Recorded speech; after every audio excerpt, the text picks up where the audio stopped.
말씀은 신약성경 요한복음 19장 23절에서 27절 말씀을 가지고 백화점식 신앙생활 이와 같은 제목으로 은혜를 받도록 하겠습니다.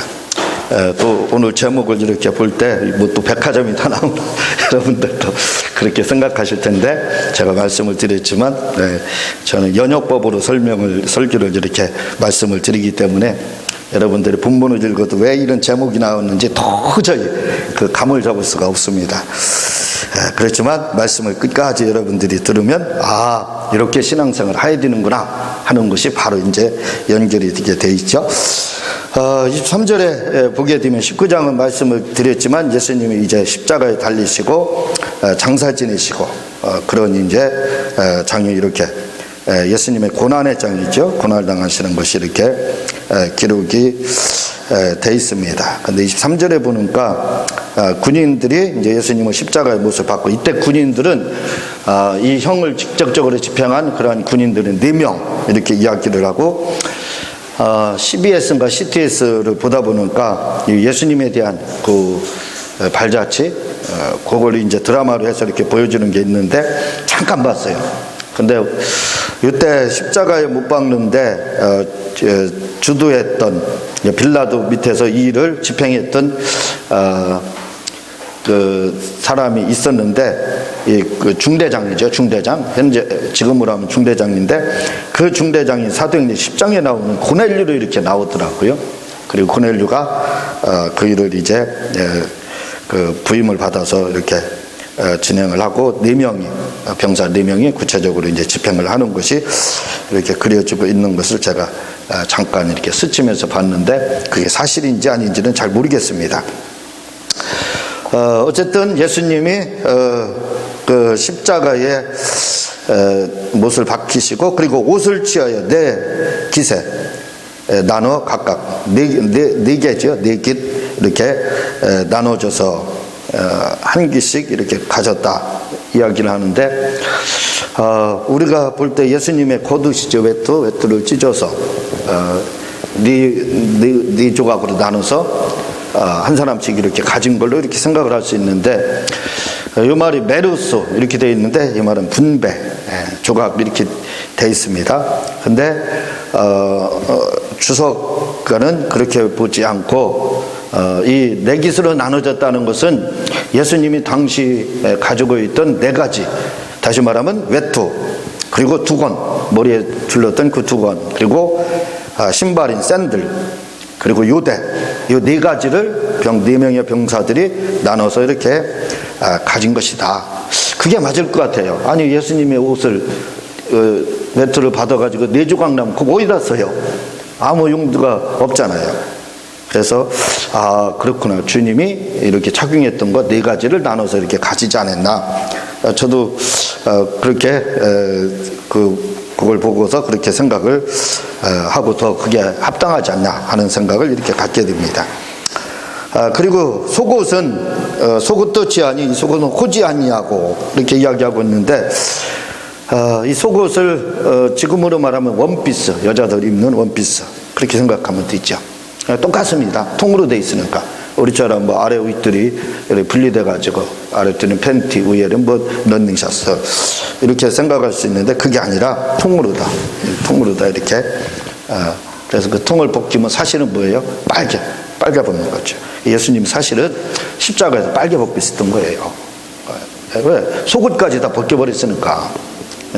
그런데 이제 이런 그림에 보면 거기는 팬티 이렇게 가리고 있는데, 안 가리고 이렇게 있어봐요.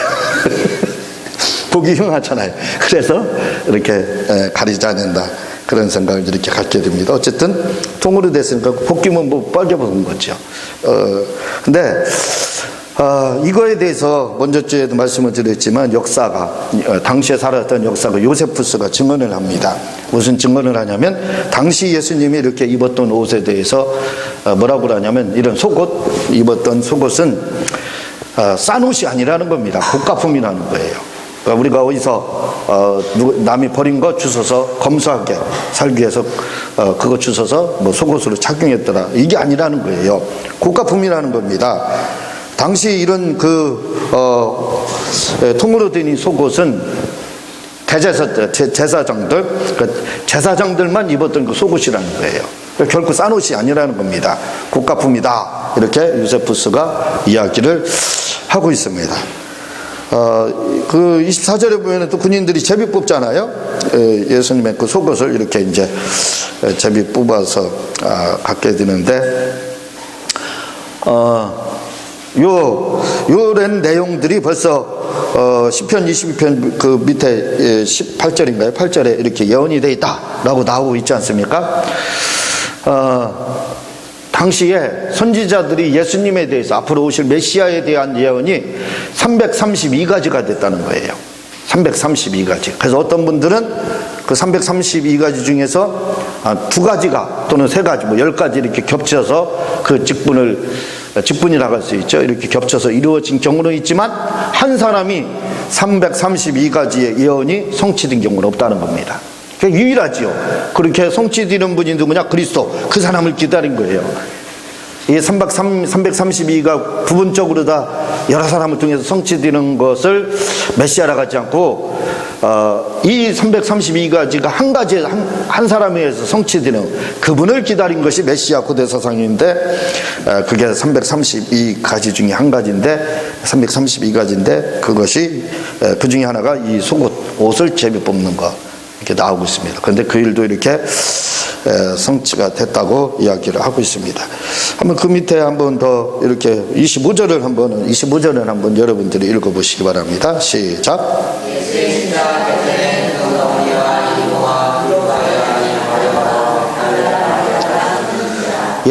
예수님 십자가 곁에 섰던 당시에 여인들에 대해서 이렇게 이야기하고 있는데, 이걸 통해서 이제 예수님의 가족상을 할 수 있는 거예요. 가족상을. 당시에 이렇게 곁에 서 있던 여인들, 막달라 마리아 외에는 다 예수님의 친척이거든요. 가족. 그래서 여기 이렇게 말을 하고 있습니다. 그 곁에 서있던 분 중에 하나가 어머니, 그의 어머니 마리아죠. 어머니 마리아. 그리고 이모라고 하면 예수님의 어머니의 동생이죠. 동생. 이 동생의 이름이 나옵니다. 그게 누구냐? 바로 살로메. 이렇게 나오고 있죠. 근데 이 살로메의 그 남편이 누구냐면 세베대는 그의 아들이 둘이 있습니다. 바로 오늘 요한복음을 나가고 있는 요한복음의 저자인 사도 요한과 야고보, 큰 야고보죠. 이렇게 그의 그러니까 예수님과 사도 요한과 그리고 큰 야고보의 관계는 이모죠. 이모 관계입니다. 그런 관계요. 그렇게 되고, 그리고 여기 보면은 또 글로바의 아내, 이 글로바가 누구냐면 바로 알페오를 말을 하고 있습니다. 알페오, 글로바. 그럼 이 알페오라고 하는 사람이 누구냐? 이 아내의 이름이 마리아. 참 이게 좀 복잡해요. 이 아내의 이름 마리아가 도대체 누군지는 아직 규명이 되지 않고 있는데, 예수님의 어머니 마리아, 살로메, 그 다음에 또 동생 마리아가 있었다. 한편에서는 그렇게 말을 하는데, 아니 딸 3명 중에서 같은 이름을 둘 수 있나? 또 이제 그런 것 때문에 학자들 간엔 아니다 이렇게 이제 이야기를 하는데, 뭐 제가 그 시대에 살아보지 않았기 때문에 저도 모릅니다. 어쨌든 알 수가 없는 거고요. 그런데 이 예수님 글로바 알페오, 이 글로바 알페오라고 하는 사람의 아내가 마리아예요. 마리아. 근데 이 글로바라고 하는 사람이 누구냐면 이 사람이 바로 예수님의 아버지 요셉의 동생이에요. 동생. 먼 친척이 아닙니다. 예수님의 아버지의 동생이 바로 알페오예요. 알페오. 글로바라고 하는 알페오. 그의 아내가 바로 이 마리아. 이렇게 돼 있거든요. 그러면 이 알페오의 아들은 과연 누구냐 이거죠. 사복음서에는 이렇게 나오고 있습니다. 그의 아들에 대해서 나오고 있는데, 그의 아들이 누구냐면 야고보, 작은 야고보, 그리고 요새 이렇게 나오고 있습니다. 근데 요새가 누구냐? 바로 내 마태를 말을 하고 있어요. 마태복음의 저자 마태 이렇게 이야기하고 있습니다. 마태. 그러니까 작은아버지 아들이죠. 작은아버지 아들. 그리고 더 중요한 것이 세 번째 아들, 셋째가 있는데 바로 시몬인데, 이 사람이 야고보 다음으로다. 예수님의 동생 야고보 다음으로 예루살렘 2대 총회장이 되는 사람이 바로 이 시몬입니다. 그의 아버지가 누구냐? 글로바, 알페오라고 하는 글로바. 그의 아내가 마리아인데 바로 그 마리아를 이야기를 하고 있다는 거죠. 이건 좀 가족사항으로 제가 부연 설명을 이렇게 잠깐 드린 겁니다. 자, 그러다 보니까 시간이 막 많이 흘러간 것 같은데, 27절을 한번 읽어주셨으면 감사하겠습니다.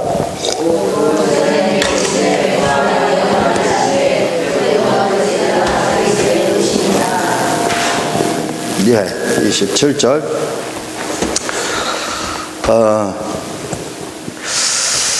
이제 본론으로 들어갈 거예요.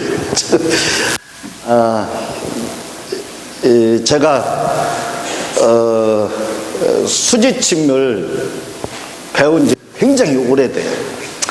언제 배웠느냐면 제가 그 재수학 과정을 거쳐서 86년도 86학번으로 이렇게 되거든요. 신학교 86학번인데 그때 우리 이제 가르쳤던 그 교수님 한 분 중에서 당시 교편 생활을 하시다가 이제 신학교에 와서 강의도 하고, 근데 그분이 이제 신학교도 나오시고 그분이 전도사님이었어요. 나이가 많으셨죠. 나이가 좀 많으셨는데 그분이 무슨 말씀을 하시냐면 내가 이제 조금 있으면 목회를 한다는 거예요. 목회를 하는데 어디에서 목회를 하냐면 도시에서 하지 않고 시골 목회를 한다는 거예요. 근데 시골 목회를 하게 되면 시골에서는 어르신들이 많이 있잖아요. 그러니까 침을 놓으면서 전도를 해야 되겠다 해서 이분이 침을 배웠는데 수지침을 배웠어요. 근데 강의 시간에 그걸 가르쳐 주는 거예요. 수지침에 대해서. 아마 그때 강의를 듣던 여러 명의 그 동기들이 있었지만 그냥 그런가 보다 이렇게 나머지는 아마 생각했을 거예요. 근데 저는 은혜를 받았어요. 쓸데없는 곳에 은혜를 받았어요. 거기서 은혜를 받아가지고 그때부터 대전의 삼성 사거리에 그 전에 수지침 거기에, 지금은 거기가 건물이 철거가 됐더라고요. 그 수지침을 팔고 책도 팔았습니다. 이제 거기를 소개하는 거예요. 거기 정도에 있다. 그래서 필요한 분들은 가서 사라. 이렇게 하고 제가 즉각 조치를 가서 침관과 침통과 이런 거, 그리고 침도 사고, 책도 사고, 이렇게 해가지고 수지침을 막 연구를 했습니다. 그래서 공부를 좀 다른 공부를 열심히 해야 되는데 쓸데없는 곳에 매력을 느껴가지고 거기에 빠져서 침에 빠져가지고, 그래서 그냥 침을 계속 연구를 해서 침을 놨어요. 그래서 막 손바닥에다 수지침이니까 손에다 넣는 거잖아요. 잔뜩 놨습니다. 한 200개 정도 이쪽도 그 앞뒤로 다 해가지고 연습을 하는 거니까 내 손에다 내가 놓고 이렇게 그렇게 한 6, 7개월을 연구를 이렇게 하다 보니까 조금 알겠더라고요. 그래서 그때부터 이게 수지침이 지금처럼 많이 보급되기 전입니다. 초창기 들어오자마자 정보가 제가 이렇게 빨라요. 그래서 정보를 그렇게 대해서 일찍 수지침에 대해서 배웠습니다. 그리고 수지침을 이제 배우고 입대를 했어요. 군대를 가게 됐습니다. 군대를 갔는데 그전엔, 지금은 아이들이 어떻게 하는, 퇴소식 때 뭐 어떻게 하는지 잘 기억이 안 나는데 옛날에는요, 우리 때는 퇴소식 할 때 그렇게 하지 않았습니다. 빨간 벽돌 깨기가 있어요. 그동안 신체를 단련했다. 단련된 것도 없지만 보여주기 식이죠. 그래서 빨간 벽돌을 놓고 이 격파를 해야 됩니다. 연습도 굉장히 많이 해요. 그래서 빨간 벽돌을 연습할 때마다 하루에 한 장씩 주먹으로 이렇게 깨거든요. 깨집니다, 그게. 그런데 퇴소식 때 이제 부모님들이 잔뜩 오잖아요. 그러니까 이제 보여주기 위해서 또 퇴소식 때 하기 위해서 연습도 하고 빨간 벽돌을 깨고 하는데, 그때도 벽돌을 가지고 내려쳤는데 깨지기는 깨졌어요. 근데 손목이 제가 뼈어요. 치면서 어떻게 잘못됐는지 그동안은 잘 통과를 했는데 손목이 뼈어요. 그날 퇴소시키고 손목을 삐다 보니까 손목에서 막 여기에서 열이 그렇게 많이 나더라고요. 말도 못하게 막 아프고 통증이 부어오르고 그러는데 제가 그 자리에서 꺼내가지고 수지침을 여기에 해당하는 부분에 딱 놨어요. 제가 거짓말한다 하지 마세요. 놓는 순간에 피가 통하는 느낌이 탁 들면서 통증이 싹 가셔서 나섰습니다. 거짓말이죠. 믿거나 말거나. 그리고 제가 부산 53사 부산을 자대받지를 받았는데 야간 열차를 타고 이동을 해요. 일반 열차를 탔습니다. 부산까지 야간 비둘기호, 옛날 비둘기호 있었잖아요. 지금은 없어요.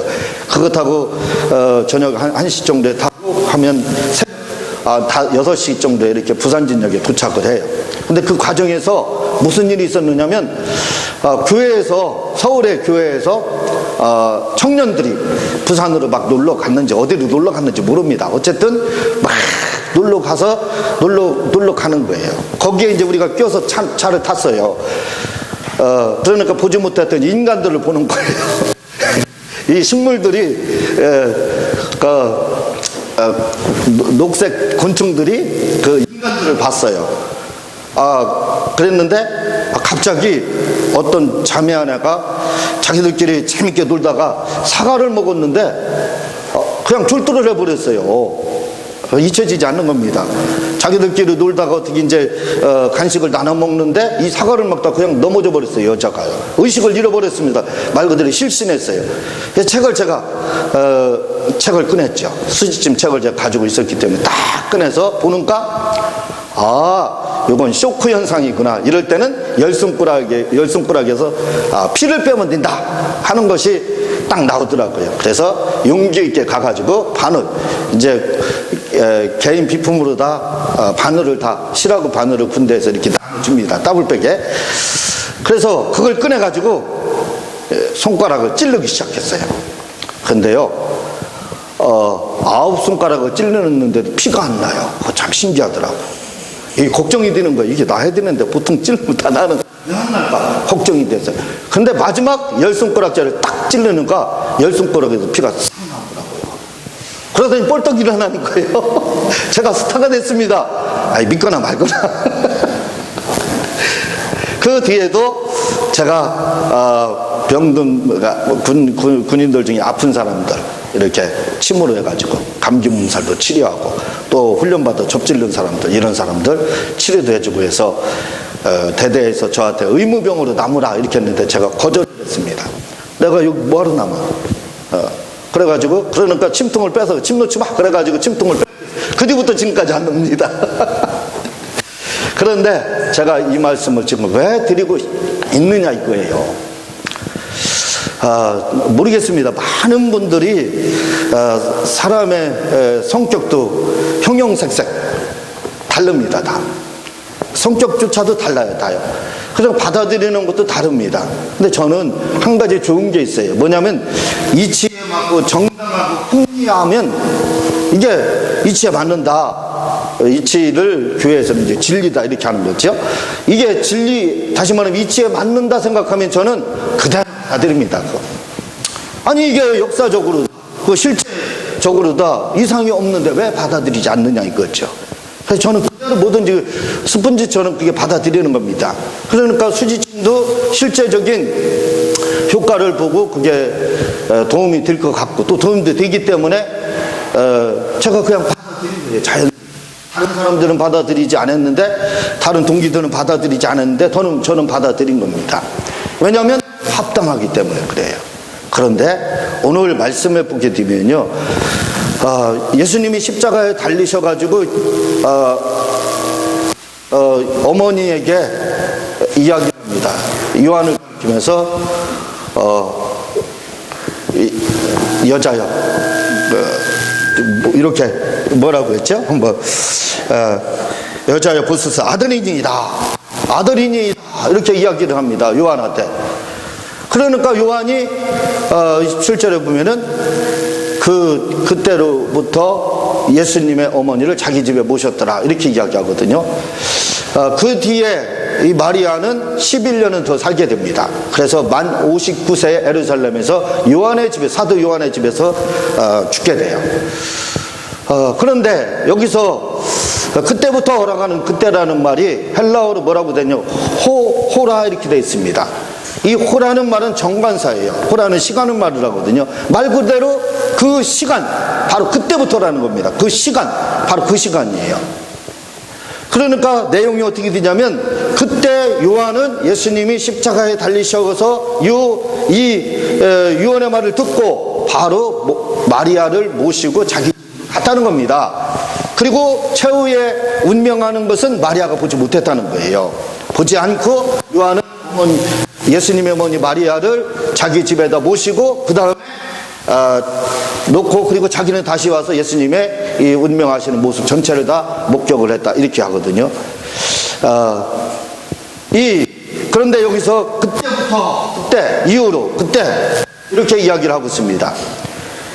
요한을 가리켜서 여기에 성경에도 나오고 있지만 뭐라고 말을 하냐면 예수님의 사랑을 받는 제자, 이렇게 말을 하고 있습니다. 예수님 사랑받는. 그런데요, 이 말씀이 또 생각나는 인물이 하나가 있습니다.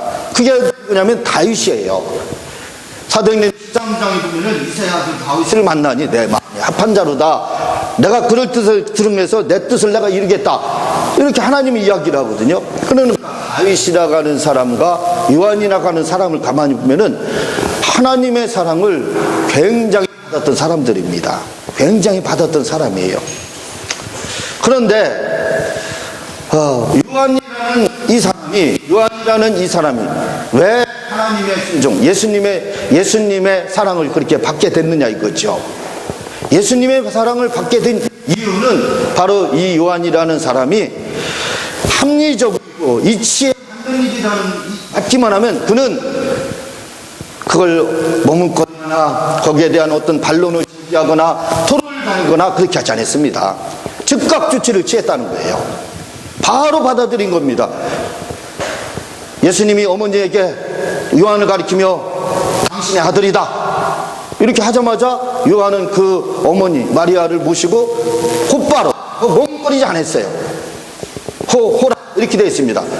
정관사가 붙어 있다 이거죠. 특별한 시간을 의미하고 있습니다. 바로 그때부터 본격적으로 예수님의 어머니를 모시기 시작했다는 거예요. 머뭇거리지 않았다는 거예요.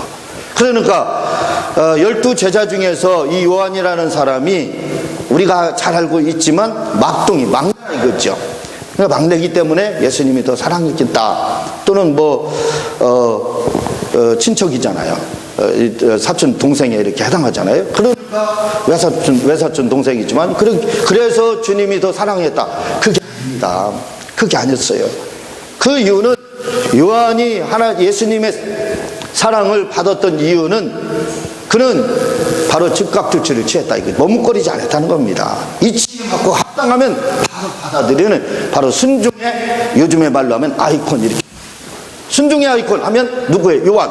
구약에서 순종의 아이콘 하면 떠오르는 사람이 누구예요? 다윗. 그대로 매치가 되지 않습니까? 바로 요한이 예수님의 사랑받는 제자, 자기를 요한복음에서 표현할 때 예수님의 사랑하는 제자 이렇게 표현을 했습니다. 내가 요한이다 한 적이 없어요. 근데 예수님이 사랑하는 제자 하면 바로 요한인 것을 우리가 다 알고 있습니다. 요한은 예수님의 사랑을 받는 그런 제자였는데, 그 이유는 뭐냐면 그가 어떤 이치에 맞고 합당한 거, 예수님에 대한 것을 받아들이는 데 있어서, 예수님이 하신 말에 있어서 아이고 주님 십자가에 달려 돌아가시면 안 됩니다, 베드로처럼 토달지 않았어요. 주님 무슨 소리 하십니까? 내가 무슨 3번을 부인합니까? 나는 주님과 함께 목숨을 다해 바칠 수 있고 죽을 수도 있습니다. 그렇게 토달지 않았어요. 요한의 모습을 보면 언제나 즉각조치입니다. 머뭇거리지 않았다 이거죠. 이치에 맞고 주님이 말씀하시는 것이라면 그냥 바로 순종해 버렸어요. 호라, 바로 그 말입니다. 바로 순종했다는 거예요. 거기에 머무르지 않았다는 겁니다. 그러니까 예수님의 사랑을 한 몸에 받았던 거예요. 자꾸 문제 잡고 토달고 해보세요. 누가 같이 있고 싶고 그를 누가 사랑하겠습니까? 자식에게 부모가 말을 하는데 자꾸 토달아봐요. 부모가 좋아할 사람이 누가 있어요? 자식에게도 똑같은 겁니다. 지금 요한도 똑같았어요. 베드로 토달고 다른 사람들 그랬지만, 머뭇거리고 했지만 요한은 그렇지 않았다 이거죠. 마치 불나방과 같이 거기가 중국으로 들어가는 곳인 줄 그거 생각 안 했다는 겁니다. 바로 즉각조치를 취했어요. 그러니까 그렇게 말을 잘 들고 순종을 잘하니까 사랑을 받을 수밖에 없었던 거죠. 그만큼 요한이 예수님을 사랑했다는 겁니다. 또한 이 합리적 이치에 맞으면 받아들여야 된다는 거예요. 근데 요즘 사람들, 아까 제가 말씀을 드렸지만 이번에도 우리 큰형님이 있는데 참 큰형님은 남의 말을 안 들어요. 그래서 얘기를 이렇게 해서 추석 때 이야기를 나누는 과정에서 말을 안 들으니까 우리 아버님이 옆에 있다가 다른 사람의 말을 들을 줄도 알아야 된다, 이 말씀을 하는 거예요. 그래서 제가 힘이 났습니다. 저를 밀어줘 가지고. 근데 대부분의 사람들이요 닫혀 있습니다. 뭐가 닫혀 있느냐면 자기만 옳은 줄 알아요. 제가 누누이 말씀을 드리자면 나처럼만 살아라 이렇게 생각하고 있어요. 다른 사람의 말에 귀를 기울이지 않습니다. 아무리 이치에 맞고 합당한다 할지라도 요한처럼 즉각 조치를 취하지 않아요. 순종하지 않습니다. 만약에 그것이 즉각 조치를 취해 순종을 했더라면 우리가 전도하는 대로 다 예수님 믿었겠죠. 그러나 그렇지 않지 않습니까? 왜? 이치에 맞아도 사람들은 받아들이지 않습니다. 받아들이지 않은 거예요. 그러니까 하나님의 사랑을 받지 못하는 거예요. 근데 요한이나 다윗은 그렇지 않았다 이거죠. 그것이 세상 이치에는 맞지 않는다 할지라도 합리적이다, 주님 말씀이 합리적이다, 그렇다면 바로 믿었다 이거죠. 150년도에 철학자 중에 하나가, 교부 철학자 중에 하나가 무슨 말을 했냐면 나는 불합리하기 때문에 믿는다, 이런 말을 했습니다. 근데 저는 그 말을 좋아하지 않아요. 왜 불합리한 걸 믿느냐 이거예요. 저는 불합리하면 믿지 않습니다. 합리적이야 믿어요. 제가 예수님을 믿은 것도 합리적이기 때문에 믿는 거예요. 왜? 그분은 역사적으로 존재했습니다. 그리고 그분이 죽었다가 살아난 것도 실제적인 일이고 역사적인 일이에요. 이게 역사적인 증거가 있는데 왜 합리적이지 않느냐 이거예요. 합리적이기 때문에 믿는 겁니다. 불합리하면 저는 믿지 않아요. 아까도 말씀드렸지만 수지침에 대해서 말씀을 드렸지만 그것이 불합리하다면 저는 받아들이지 않아요. 그렇지만 그것이 합리적이었기 때문에 실제로 치료도 이루어지고 했기 때문에 제가 받아들인 거죠. 근데 사람들은 합리적이지, 아무리 합리적이라 할지라도 받아들이지 않아요. 합리적인 것을 무조건 우리는 받아들일 필요가 있습니다. 어저께 집사람하고 동대문에 갔어요. 거기 쇼핑센터 어딘지는 몰라요. 6층까지 쫙 올라갔습니다. 그랬더니요 맨 위에는 어린 아이들 육아용품이 있었던 걸로 알아요. 그리고 중간에는 뭐 식당이 있고 그 다음 층에 식당, 그리고 신발 매장이 있고 그 다음에 또 남성 옷이나 이런 캐주얼 뭐 여성 옷이나 이렇게 의류 파는 데가 있더라고요. 위에서부터 싹 내려오면 에스컬레이터 타면서 내려오면서 구경을 잘하고 이렇게 왔습니다. 옛날에는 지금 시대는 성공을 하려면 전문적으로 전문점식 사업장 운영해야 된다는 거예요. 그래서 지금은 전문점식으로 해서 식당을 하는 사람들은 식당도 하더라도 대부분 뭐 순댓국 전문 또는 뭐 회 전문, 초밥 전문 이렇게 해요. 전문점식. 이 전문점식 경영을 해야 성공할 수 있다는 겁니다. 그래서 백화점식으로 다 경영을 하게 되면 실패한다는 거예요. 그래서 사업을 할 때는 제가 이게 다 배운 말을 하는 거예요. 97년도에 제가 다 배운 겁니다. 전문점식 경영을 해야지 어려울 때는 백화점식으로 하게 되면 몸만 힘들고 남는 것은 거의 없다 이렇게 말을 합니다. 백화점에 가보면은 백화점 말씀드렸죠. 거기가 쇼핑센터니까 백화점하고 똑같은 거죠. 복잡한 식당부터 뭐 없는 게 없죠. 다 있잖아요. 그런데 그래서 한 가지만 성공을 지금 시대는 한 가지만 잘해야 된다는 거죠. 전문점식이라는 분업화, 자동차 잘 만들고 핸드폰만 잘 만들고 이런 식으로 다 분업화 하야만 성공한다는 거예요. 그러면서 전문점식으로 해야지 백화점식으로 운영하면 성공하지 못한다 이렇게 이야기를 하는데 그래서 우리가 신앙생활을 할 때도 대부분 다 무슨 생각을 가지고 있느냐면 전문점식 신앙생활을 하려고 합니다. 한 가지만 잘하면 된다. 그래서 어떤 분들은 나는 청소만 잘하고 봉사만 잘하면 되고, 어떤 분들은 너는 열심히 청소하라, 나는 전도만 할 거다. 어떤 분은 너 열심히 청소하고 전도해, 나는 헌금만 할 거다. 다른 거 같습니다. 왜? 전문적인 식 신앙생활을 하는 거예요. 근데 신앙생활은 전문점식으로 하면은요, 하나님께 인정을 받지 못합니다. 신앙생활이라는 것은 바로 백화점식으로 해야 돼요. 백화점식으로. 그 위에 가면은 뭐 신발 파는 곳, 옷 파는 곳, 식당 다 있잖아요.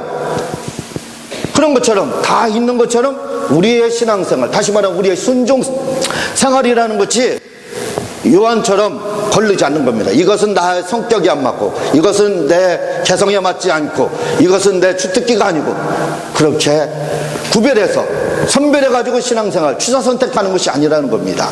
신앙생활이라는 것은 바로 전문점식 한 가지만 잘해서 하나님 앞에 인정받는 게 아니에요. 신앙생활은 백화점식입니다. 모든 것을 다 잘해야 돼요. 모든 것을. 그러니까 우리가 신앙생활하는 것이 쉬운 게 아닙니다. 왜? 팔방미인처럼 돼야 돼요. 순종도 해야 되고, 전도도 해야 되고, 기도도 해야 되고, 할 일이 얼마나 많은데. 성경도 봐야 되고, 교회 봉사도 해야 되고, 11조도 드려야 되고, 막 헌금생활도 해야 되고, 또 주님을 위해서 어떤 다른 일도 막 시도를 해야 됩니다. 그래야 하나님으로부터 인정받는다 이거죠. 그게 뭐예요? 백화점식 신앙생활이에요. 오늘 제목 나왔잖아요. 백화점식. 바로 백화점식. 요한의 신앙생활. 요한이 주님으로부터 사랑받는 제자가 됐습니다. 어떻게 해서 주님의 사랑받는 제자가 됐느냐 이거예요. 그는 전문점식으로 다 신앙생활하지 않았다 이거예요. 한 가지만 잘하면 되지 하지 않았다는 겁니다. 그런 백화점식 전체를 다 했습니다. 우리가 잘 알고 있는 믿음의 조상 아브라함이라는 사람이 나옵니다. 주님이 갈대 우리에서 고향과 친척과 아비집 떠나라고 이렇게 이야기를 했어요. 그가 떠났습니다. 그런데 도중에 가다가 하란에 머물렀죠. 하란에 머물르자 더 사셔야 될 아버지 데라가 죽었어요. 그리고 그 상태로 조카 롯을 데려갑니다. 결과적으로 어떻게 됐습니까? 롯도 결국은 분쟁 가운데 헤어지게 돼요. 그런데요, 70인역에서는 더 중요한 내용이 나오고 있습니다. 무슨 내용이 나오고 있느냐면 이 나반, 이삭의 아내 리브가가 살았던 곳이 바단-아람, 메소포타미아 바단-아람이거든요. 그 바단-아람이라는 것이 지금이 시리아예요. 그 부두에 이 나반의 아버지, 결국은 무슨 말이냐면 롯만 데리고 온 것이 아닙니다. 바로 부두엘이라는 조카도 같이 롯과 같이 오다가 시리아에 머무르게 되고, 그리고 롯을 끝까지 쫓아왔던 거거든요. 결국 무슨 말씀이냐면 끝까지 순종을 다, 전체를 순종하지 않고 부분적으로 순종했다 이거죠. 전문점식으로 순종했다 이거죠. 그러자 분쟁이 나머지는 결국은 아들까지 드리게 되잖아요. 아들까지 드림으로써 모든 것이 백화점식 순종이 끝이 나게 됩니다.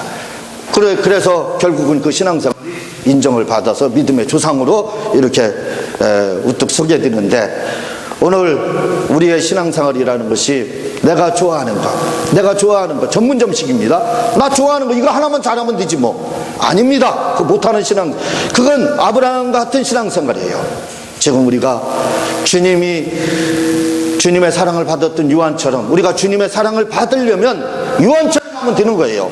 머무르지 않습니다. 그냥 주님의 말이라면 그것이 합리적이거든요. 그게 이치에 맞거든요. 그냥 즉각적으로 이건 내 생각과 내 사상하고 맞지 않는데 그렇게 생각하지 않았습니다. 곧바로 받아들였다 이거죠. 즉각 조치로 받아들였다 이거죠. 이게 바로 백화점식 신앙생활이라 이거죠. 우리 이렇게 신앙생활에서 예수님의 사랑을 요한이 받았던 것처럼 우리도 주님의 사랑을 받는 여러분이 되시기를 주님의 이름으로 부탁을 드립니다. 이 시간 세 번